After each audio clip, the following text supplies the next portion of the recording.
It's an enormous honor to be asked. When I was asked, I was a little hesitant. So I felt like if I came here, I'd be a blast from the past.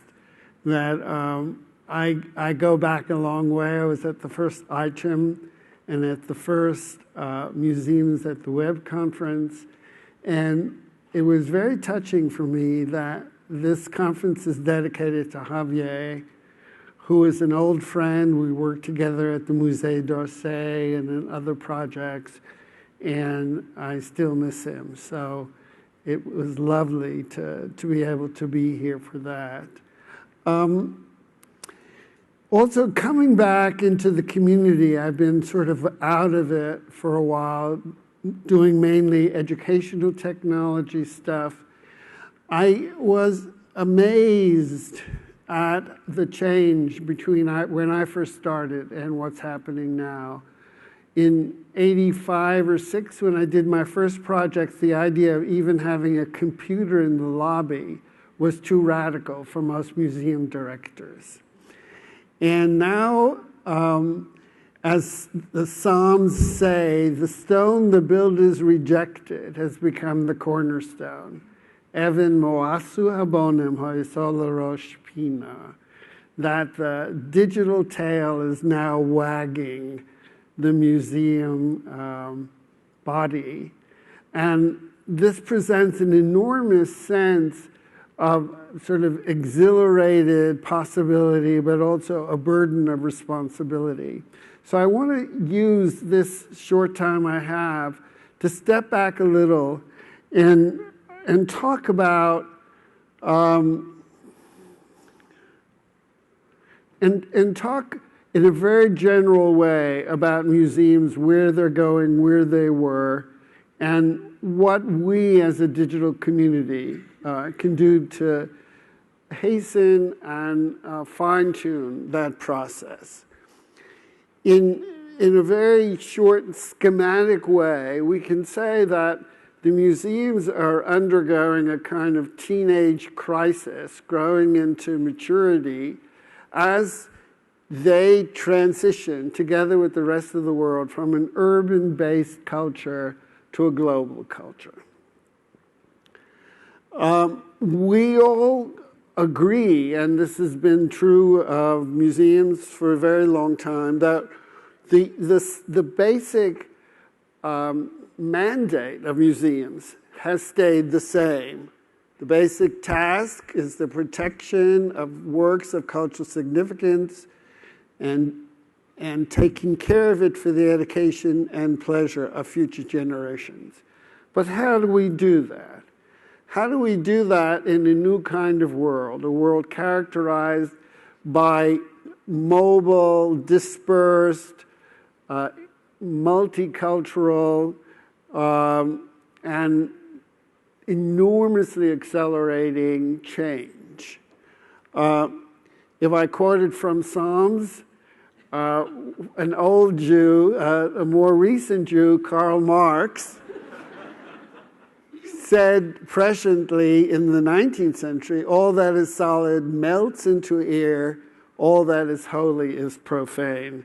He was talking about the development of late capitalism, but it really is the digital revolution that has made this come true.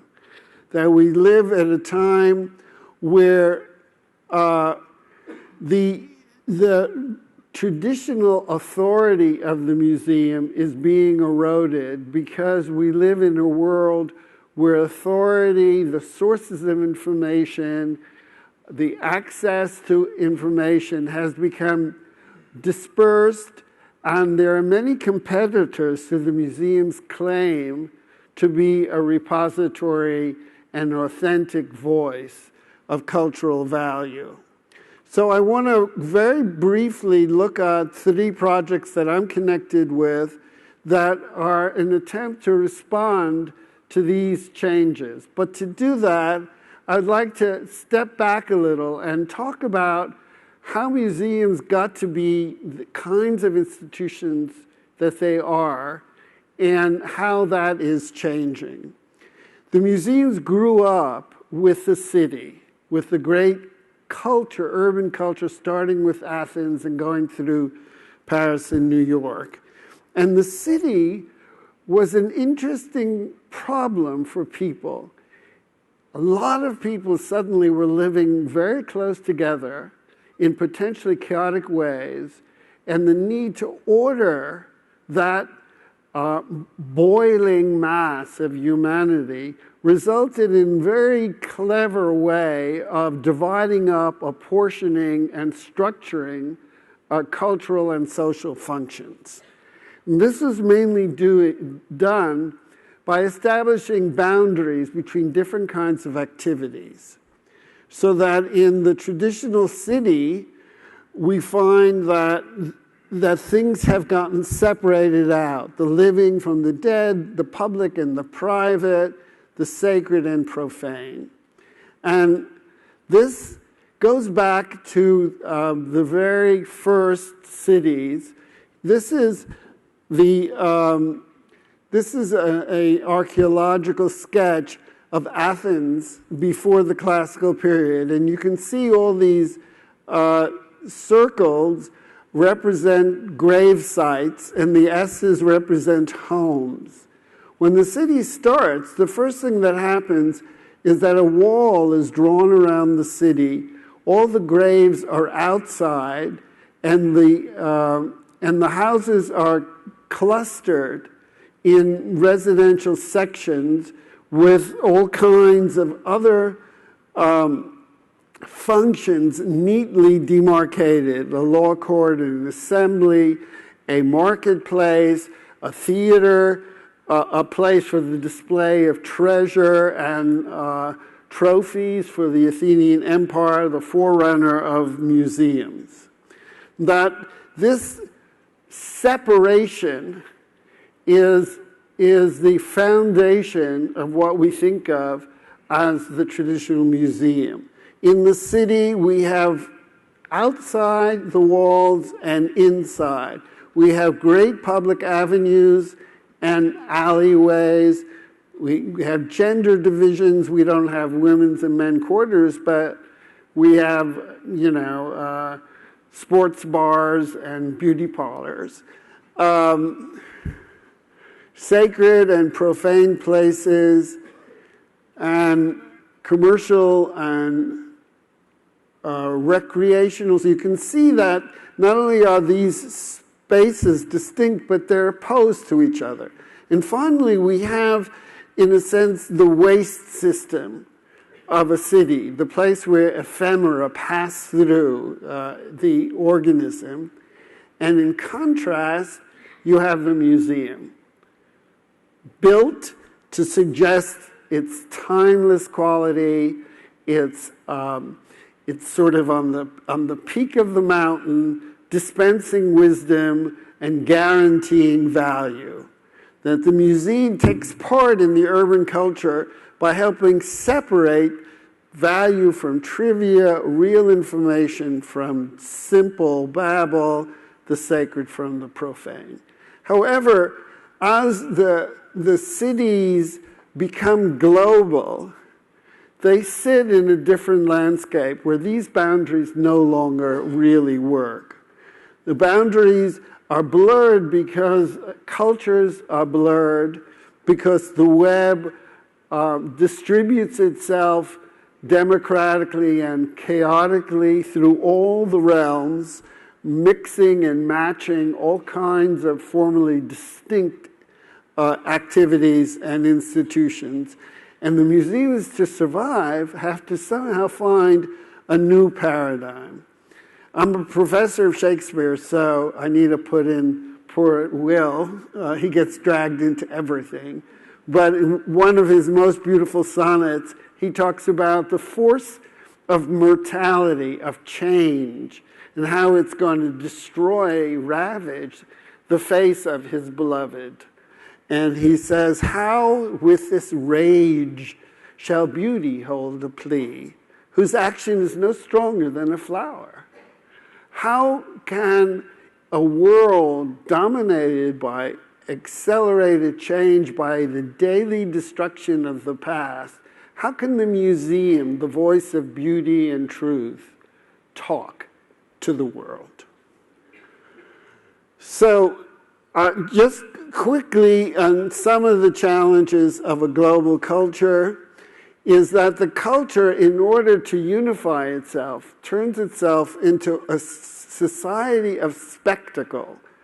Ideas and objects are bought and sold and displayed, and the values, instead of the values of tradition, of solidity, of clarity, become connected to a consumer model, easily assimilated, instantly gratifiable, and quickly disposable. Mr. Lagerfield, who's the head of Chanel, who knows a lot about show business, laments. He was asked why his shows are increasingly obscure and lavish and outre, and he says, everything is shown on the net and the TV. When you have a show with only girls coming out of the door and walking across the runway, it's okay for fashion freaks, but the public gets bored very quickly. They need magic. And it becomes increasingly difficult as museums respond to this world of spectacle to tell the difference between a fashion show and an exhibit.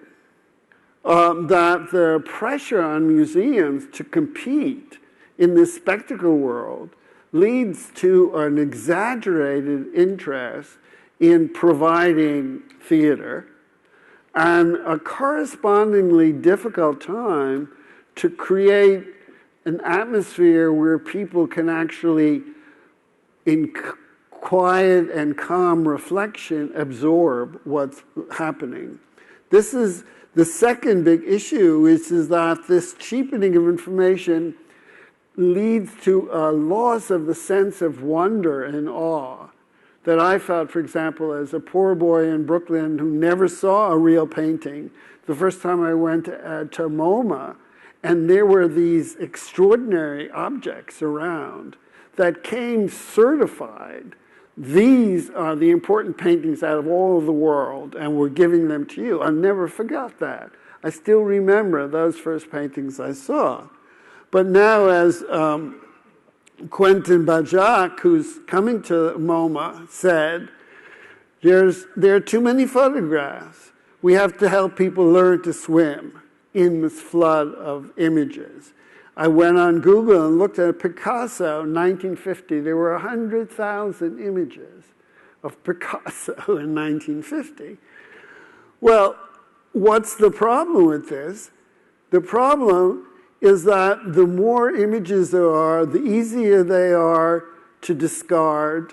They come with no context, with no urgency, no complexity, that they've been removed from their history, from the reasons why they came into existence and the possible uses they may have. They don't give us clues to how I could convert the information into personal meaning. So here's three projects I've worked on. Two of them never got to fruition because of money problems, which is a pretty fair odds in this business, 1 out of 3. But they are all attempts, in my personal world, to cope with some of these problems. And during this conference, you'll be hearing many, many, many other people creatively facing the challenge of rethinking the museum. The first one is really comes from an attempt to change the way we give information.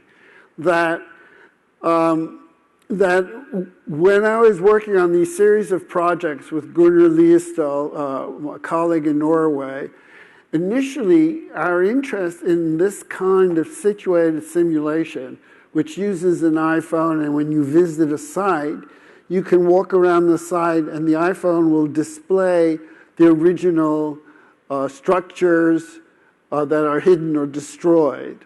So originally what we were very interested in was just making a telling and rich representation of a site. We will go to the Forum in Rome. Most of it is destroyed. How do we give people a feeling that we're there? So this is a kind of traditional way of approaching the problem of simulation and of audience connection. But we tried to think how to go beyond that, from an aesthetics of representation to an aesthetics of confrontation and participation. So we chose the Temple Mount in Jerusalem. The Temple Mount currently is occupied by the Mosque of the Dome of the Rock, one of the holiest places in the Muslim world, where Muhammad was said to have ascended from the rock, a rock where Abraham sacrificed his son up to heaven. This site is also the site of 3 distinct Jewish temples, the holiest site for the Jews, and it's also the site of a Roman temple and of, I won't go more into situated simulations because Gunnar will be doing a demo tonight, and I suggested you all go see it. It's wonderful work. But here you can see in the Forum what the iPhone allows you to do using GPS and other technologies is get a sense of this currently chaotic space organized according to the original buildings, and also change your point of view. So here you're going from a street view to a bird's eye view. It gives you more of an ability to get a sense of the layout. You can also, without walking, fly in. So here is the temple of dedicated to Julius Caesar, and you can move into the temple, look around, and this will respond to the angle of your view, and then move out again.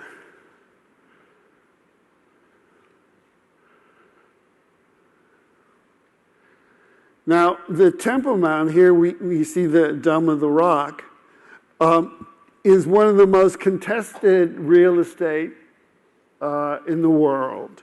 I'm not going to go through it all, but you can see the history of the site is not only complex, but is absolutely riven by the fights between the 3 great Abrahamic faiths. And in fact, the last Palestinian uprising came because the Israeli prime minister walked into the mosque and provoked them. Now, in our app, what we want to do is to make people see, when they look at a seemingly non-problematic site or event, here a beautiful mosque, and see how its history is a history of intense conflict and complexity. So here you have the Herodian temple with the dome of the mosque against it in scale, the floor plans overlapping, and then you can, we're in the middle of developing this, so this is an early sketch. You can look at the site, and the site will, the app will automatically shuttle back and forth between the Capitoline Jupiter temple, the Herodian temple, and the mosque. And you can also move closer, and as you move closer, it will give you these different historical models. And we will supplement this with more history, but also with explanatory access to explanatory webs and maybe to first-person descriptions by Muslims, Jews, and Christians of why this site is important and what they see in it. And as you walk towards the mosque, you can, it's not a mosque actually, it's a monument. You can choose which building you want to look at. Here's Herod's temple, and there is the Roman temple, and then you can fly in. Non-Muslims are not allowed inside the mosque. But with this app, you can actually go into the to the Dome of the Rock, which is astoundingly beautiful, and see in the middle the rock and the indentation where Mohammed's horse rose up. And then while you're there, you can go back here to the Herodian temple and then the early Solomonic temple where the Holy of Holies, the Ark was, and then you can move out again through the curtain that separates it, the inner temple, and etc. Now another kind of work is one I did for the National Theatre that they're planning in London. They were planning for their 50th celebration. They didn't get the money because it was in 2008 and the whole thing fell apart. But they were going to tear down one whole section of the building and create a space that was both inner and outer, would be open to the public. And then when you went inside it, you could see into the theater, see rehearsals, see the costume room, see the process of theater, at the same time that you could have interactive experiences about theater, see performances, and create a kind of inner-outer experience. We're talking about the traditional separation of inner and outer, and here it's about breaking open boundaries and literally inviting people into the bowels of. I know that in the new SF MoMA extension, they're going to think of these public spaces where everyone can come in for free and yet are connected. Now, the third project has to do with creating a mobile global event. The idea was a joint creation of a kind of website and object shared in 5 spaces across the world that are in middle of conflict. So that the project would try to get people in each community to engage in a communal activity that would allow them an extended conversation and allow them to build something both digitally and in real life. One is Ireland with the conflict between Catholics and Protestants. One is in Kathmandu, India, and Jerusalem, and Cairo. And I was asked to design what a workshop of this kind would look like. And I decided to, speaking as Nancy was talking about space, to start with the landscape feature of the Abbey, which goes from east to west.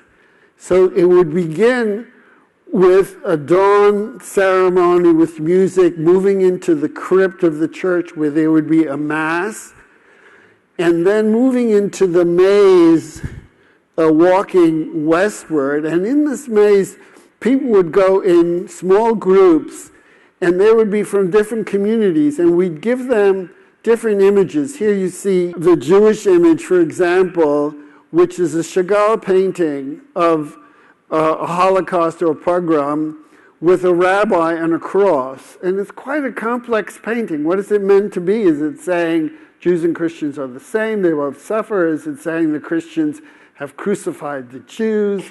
It's a starting point for a conversation. And we'd have those conversations coming together into joint activities like tending the garden, making a meal, creating music together, and creating something to send to the next venue, and ending with a private time to digest the experience have a meal together, and at sunset, say goodbye. So the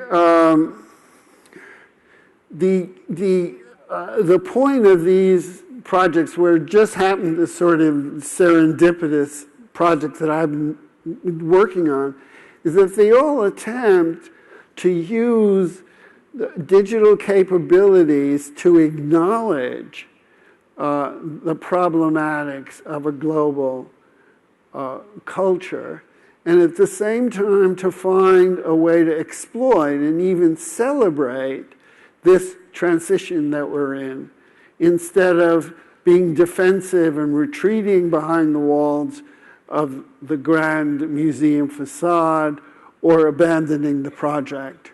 So finally, I think that the shift in our designing experience is, instead of making experience easy, making it hard, forcing the person to engage, finding out what is potentially urgent and personally engaging for the user. Not connecting all the dots, not giving too much, but leaving the user the task of creating and putting together.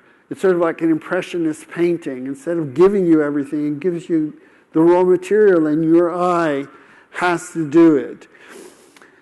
At the same time, being aware that your audience is connected to each other laterally, and that they can continue and deepen and personalize the experience that you're creating, so that the museum exhibit or design becomes just one partner in a complex dialogue that can somehow be more memorable and digestible and significant than many of the exhibits or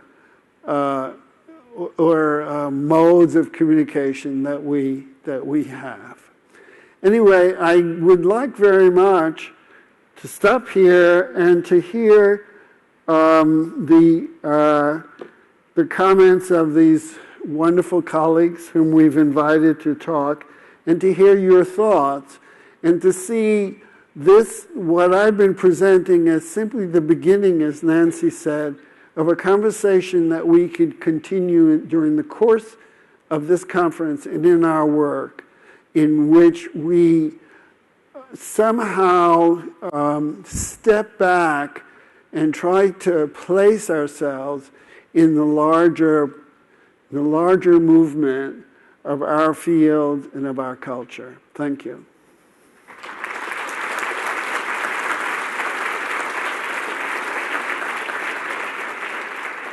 I think it should come as no surprise that I might take umbrage that at the suggestion there are too many photographs.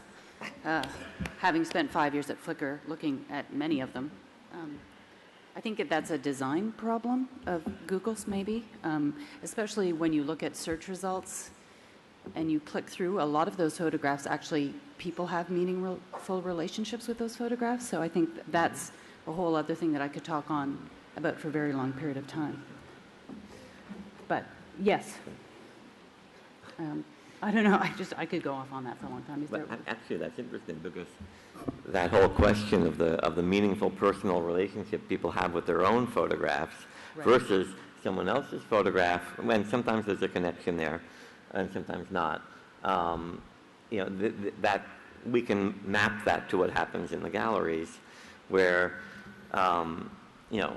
Larry, you talked beautifully about some of these. I love this image of the museum as a teenager in transition. And so I'm thinking, like, what are our pimples? What are our insecurities and our anguishes in that adolescent moment? And as we mutate into some new and strange form that we can't yet imagine. Right. And I think just seeing that app taking taking knowledge and taking it to a place. Like, I would love to go to the Temple Mount and just walk around with that, getting information out of the museum and taking it to a place and having that layered knowledge in a location. The opportunity of being present in a place away from the location, so that the museum could exist in a place itself still of knowledge, but then being out in the world, being like where that globalization is happening, where people are, taking that knowledge. I think that is, I just want to watch that over and over again. I think there's an incredible opportunity there. Yeah, Gunnar and I were discussing the next steps, and one suggestion I had was that if you sent people like students, in Norway, between the Muslim and the Christian community, to the site, they experienced it, but they also recorded it in some way, and then they came back and used it in their community as a way to start discussion. So that you create a back and forth. You have on-site experience, but the on-site experience becomes the food for another kind of experience. And I think this dynamic flow between outside and inside is what we can do now, and we need to learn how to do it well. It seems that a lot of this is about almost staging. There is a theatrical component to this. You talked about when you, and there's a kind of, I think in your talk, there is kind of good theater and bad theater, in a sense, because you talk about in a society of spectacle, all objects become merchandise in theater, and that can lead to instant gratification and easy disposal. But on the other hand, there's a deeper theater that I think you're striving for. Maybe you could say something more about that. Well, absolutely. I think theater, I came into this through theater, and I always felt like the museum experience should have a structure similar to theater. In theater, you want to capture people's attention, make them care about something, make them experience the difficulties of it, and then in some sort of orgasmic release, actually resolve it, and so they walk away with some feeling of having something happen to them. And I think that notion of a continuity of experience, instead of going and looking at this and looking at that and doing this, of seeing it as part of an event structured by my interest, by my energy, and finding a way to then resolve that in some way that I can take it in and use it.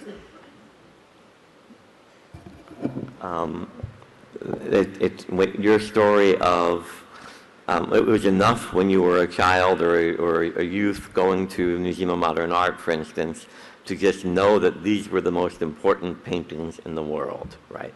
And that, and there's like an acceptance of authority in that time. And we've recently done at SF MoMA, we've gone through this, we're in the midst of it, a rebranding campaign that talks about the different personas of people who come in, and there is one persona that still maps to, which is kind of the self-improver. They want to go there, and they're a little bit mystified by why it's important, but they know it's important, and they just want to be in contact with that aura. But there are other personas that are not satisfied with that anymore, and that want, they're like the prove it to me persona. Whether they're the fact finder or they're social people, they're not art identified per se, but they're curious, and if we can stimulate them, then they'll engage. How can we be meaningful to them and meet them in their own world in a way that provokes them? And I think that's what you seem to be leading to, in the sense of from an aesthetics of representation to an aesthetics of confrontation and participation. You have to honor where people are coming from and actually confront them and allow them the dignity of where they live, and then you can start having a dialogue and they can begin participating. Yes, getting them where they come from is the big issue, because you're dealing with people who spend their lives, we're talking about art museum, but it's really about all museums, who spend their lives consuming thousands and thousands of images and sensations every day. So they come with a certain expectation about what an experience is. Their experience is not sitting and looking at an image for an hour, unless it's pornography, you know, and just allowing that image to soak into them. That's not their experience. So how do you do that? How do you get them to stop? And it's like the slow food movement. How do you get people to actually pay attention in a meaningful way when their habits and their training is multitasking, ingesting, you know? So that's why I'm saying make it harder instead of easier. Make it tricky. Open it up so they have to change their habits. It's not an easy question, and I'm not sure what the right way to do it is, but it's vital so that the museums don't become one more disposable. Oh yeah, I went to the Monet exhibit, and then I bought a book, and then I went out, and you know, where it doesn't mean anything. And I think there are opportunities. I think part of the problem is there's social media fatigue. There are only so many hours in a day, and we can't spread ourselves too thin. And I think sites are beginning to understand that in terms of APIs and opening up. Peter, you recently tweeted 2 member responses in the things that people had left feedback. And I thought those were very sweet moments. And I think the opportunities and kind of sharing that back, if you can find a place that you can put those back into the scenarios where people see that you're paying attention, whether it's on Facebook or on Twitter, that people see that you are listening, that there is this circuit. I think that's really important, because I think a lot of the times there is this idea of it's a vacuum, that you're this edifice, that you're not listening, that it's this one-way linear path. Somehow there has to be this circular conversation. And now I think that there are more opportunities for the conversation, that you're definitely talking about, you know, engaging people, making it harder, but give them ways to participate in the conversation, that their voice can be heard. And they've got amazing things to say. Their stories, like, you know, we are so fed up with the mediated story that people parachute in and tell us what we should be feeling about something, where people are there on the ground now. They're having real, actual experiences. Then tell us what that experience is, and then somehow bring that into the conversation. We're running out of time, so I just want to make one more point, and then we can open it up. If there's any time to open it up, we'll ask. But the one thing I would say is that I would think that in this group in particular, we can talk about how the digital actually is only one component in this, and that there's a personal, you know, there's the analog, obviously there's the object in the galleries, there's the digital, there's the social media fatigue concern, you know, how much time do we want to be spending looking at our devices? And there's also the possibility, but we do want to problematize that beautiful surface, you know, of the Dome of the Rock or any other object, and we do want to make it into kind of that we might otherwise glide by. But there might be a space we can think about where humans interact with this as well as the digital. I know at SF MoMA we're experimenting with a gallery host program where people can be in conversation with people in the galleries, not the guards. You know, many museums have done this. The Guggenheim pioneered it. Others, you know, Tate might have some version of it. But the idea that you can actually get questions provoked, perhaps in the digital way, and then actually have someone to discuss with in the gallery, you know, kind of creating. It's staging the museum, in a sense, as live theater. Yeah, just one last thing. What Shakespeare really knew how to do was to judge what the viewer's prejudices are. What do I think when I see a black man? And then surprise those prejudices, make them come out, at the same time suddenly make the black man, the victim, and the soft-hearted guy, and the white guy, the bad guy. So that the whole dramaturgy is based on sussing out what people bring to an experience. What do they bring when they look at something? And then subverting it. Subverting it not simply to shock, but to teach, to broaden, to deepen. So why don't we take questions? Two questions, or? Hello. Museums are seen as educational institutions by a lot of our visitors. And at least in the U.S., we really have an educational system that teaches people to learn facts and figures. And this idea of thinking for yourself is more or less new for people. So how do you look at bridging that, expectation that people coming in to learn about the facts? And here we're saying, here's a theory here, or we don't know. How do we communicate that? People think all the time, and they're very good at thinking. They usually just don't think in school. Right. So, right. But many people think of museums. So you gotta destroy the notion that they're going to another school, and instead set it up so that their normal thinking process, their cleverness as a human being, is summoned up. See what I mean? That we have to change the expectation coming in. So that's why, discovery museums were very important, because they changed the notion of, instead of I'm going somewhere someone's telling me something, is I'm going to play around, right? So how do you do that with, for example, a wonderful exhibit was the Matisse exhibit at the MoMA, I think, at the Met, which there was only 8 paintings, and they were of 3 scenes that Matisse had painted, one 3 times and the other 3 times, another twice. And coming in there, you're confronted with, why the hell did he spend 3 paintings looking at this sailor sitting in a chair, one time with his leg crossed, one time with his leg uncrossed, one time with his eyes crossed? What is going on here, right?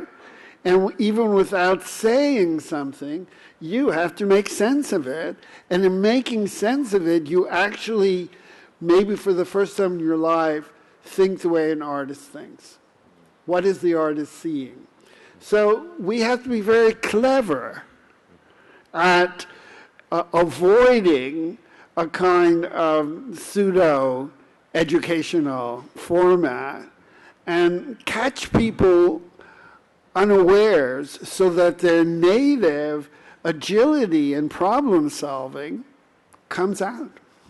Do you think that we need to articulate that we're doing something different, that we have to say, here's our orientation? Absolutely not. Absolutely not. It's just like when you go to a show and you go to see a movie, you don't want to signal beforehand that the beautiful woman is really a psychopathic serial murderer, right? But by now that's a convention, so that when you see a beautiful woman, you think, oh, she's going to be she's going to be a sadistic murderer. So then it turns out she's really the Madonna in child, So you're in constant dance with your audience.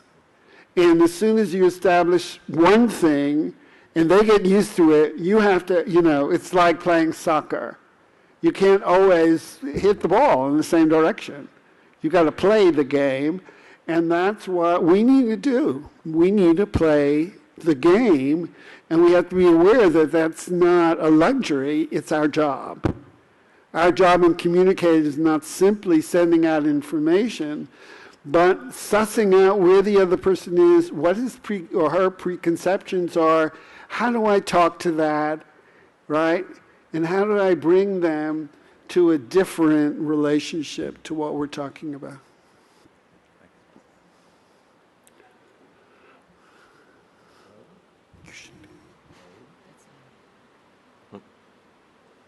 Okay, there it is.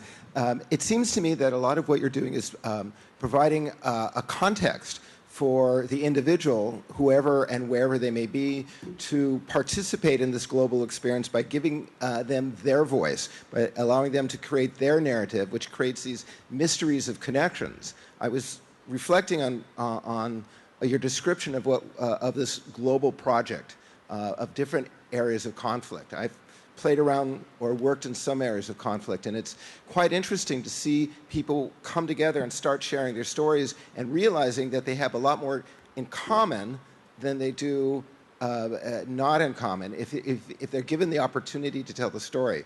And it seems that when you do that kind of create that environment, you're actually creating a really messy environment. So what we're doing is we're creating the ability for people to be really messy, tell each other stories, and the magic of what happens is people start drawing their own conclusions, or at least making their own connections, makes the experience incredibly rich. It's like going into a museum and you have a sequential path to an exhibition. I never followed that path. I mean, it's somebody else created that. I don't want it. It's not that I don't want it, but it usually doesn't interest me. So we're creating, or it seems that what you're doing is creating this environment for people to create their own path and make these different connections so that the museum or global museum experience is not only personal, but also very rich and participatory. Right, and the one thing you don't want to do is tell people, you come in and we're going to teach you how to be tolerant. You know? I think that one of when we show pictures to people, like one of the pictures is a woman, an Indian woman, praying before a lingam, praying before, the penis of Shiva, and just giving it to people and letting them ask, what are you doing here? Right? Yeah. It's not about I'm going to be big-hearted and listen to you. It's like, what? Yeah. It's that question. It's that what? Can I ask you? Could you tell me? That's what we want. And then everybody starts telling each other, and it suddenly becomes rich, authentic in a lot of different ways. Absolutely. Thanks. Okay. Take a mic. Let's see if this one's still going. Thank you. Thank you. That was fun. Is it? Okay. Wonderful.